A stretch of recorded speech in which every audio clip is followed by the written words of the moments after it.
को मानते हैं, इस मजदूर किसान की बेटी को अपने बेटी नहीं मानेंगे तो वो समय दूर नहीं है। टिट फॉर टैट, हम मरेंगे भी, मारेंगे भी और अपनी बहन का हिसाब लेंगे। आज पूरे देश की एक ही आवाज है। YSD न्यूज आपको रखे सबसे आगे।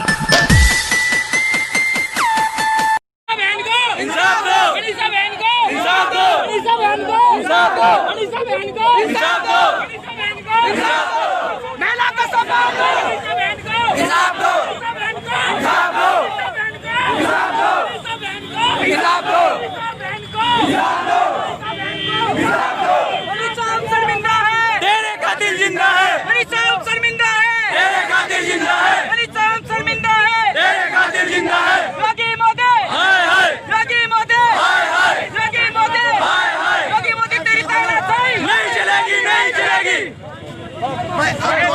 मौन हो जाओ, उसको आत्मक शांति है। 2 मिनट मौन, सभी से हाथ जोड़कर रिक्वेस्ट है, 2 मिनट कम।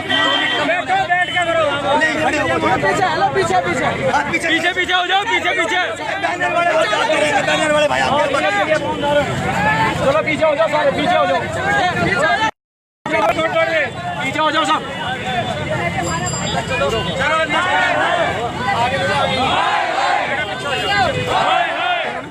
तो करवाओ।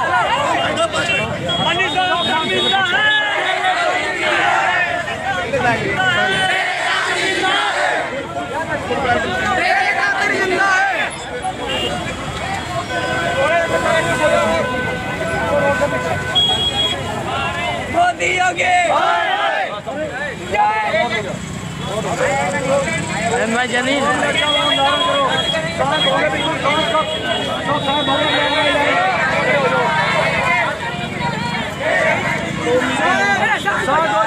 थोड़ा और पीछे करा लो, बढ़िया थोड़ा पीछे कर लो, थोड़ा पीछे सूरज भाई चलो हेलो स्पेस दे दो, स्पेस भाई सभी लोग 2 मिनट के लिए मौन धारण। अरविंद भाई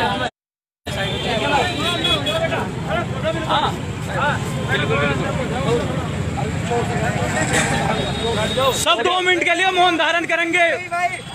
आत्मा के लिए शांति के लिए प्रार्थना करेंगे सभी 2 मिनट के लिए भाई। शांत होके सही भाई, शांत होके।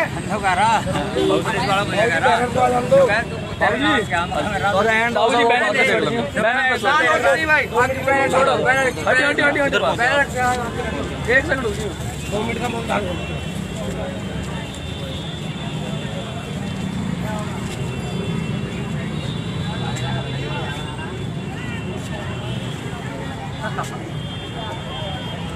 एक मिनट हट जाओ, 1 मिनट,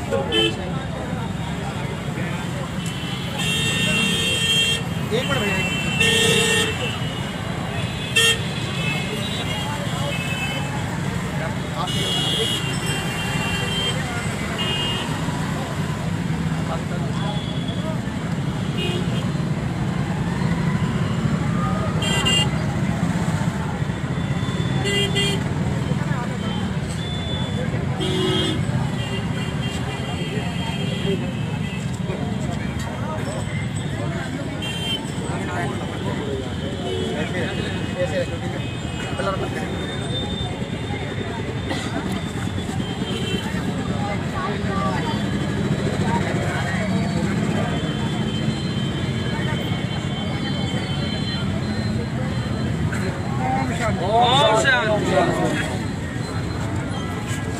आप सभी देशवासी जान सकते हैं कि जिस प्रकार से बहन मनीषा वाली के साथ हुआ है, वही हालात बलरामपुर के हैं, जिला बुलंदशहर के हैं, जिला मेरठ के हैं, जिला बागपत के हैं, मध्य प्रदेश के हैं, उसी के साथ साथ राजस्थान के हैं। देश का कोई भी कोना ऐसा ना बचा हो जहां पर इस देश की बेटी को तार तार ना किया गया हो या रेप ना किया गया हो।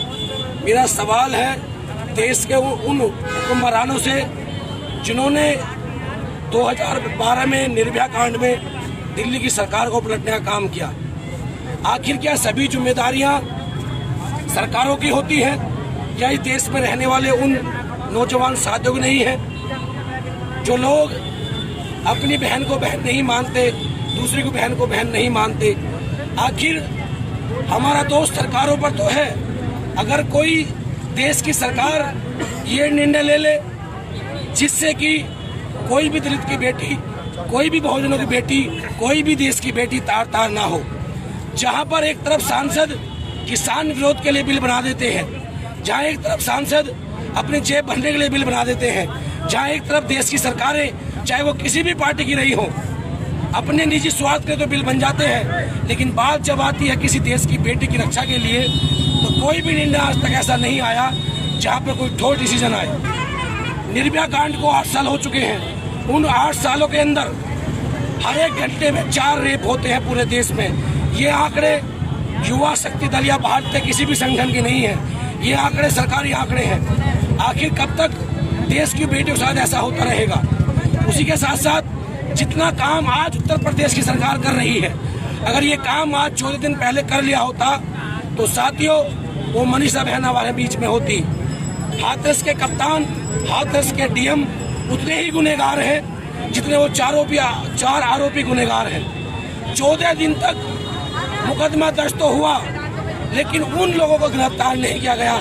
जब 30 तारीख को सफदरजंग अस्पताल में बहन मनीषा ने दम तोड़ दिया, जब जाकर के आनंद फानंद में पुलिस कार्रवाई करने आई। आखिर ये पुलिस मुकदमा दर्ज क्यों नहीं करती? आखिर ये पुलिस बहन बेटियों के मान सम्मान के लिए आगे क्यों नहीं आती? आखिर ये पुलिस मुकदमा दर्ज करते हुए एफआईआर क्यों बदलवाती है?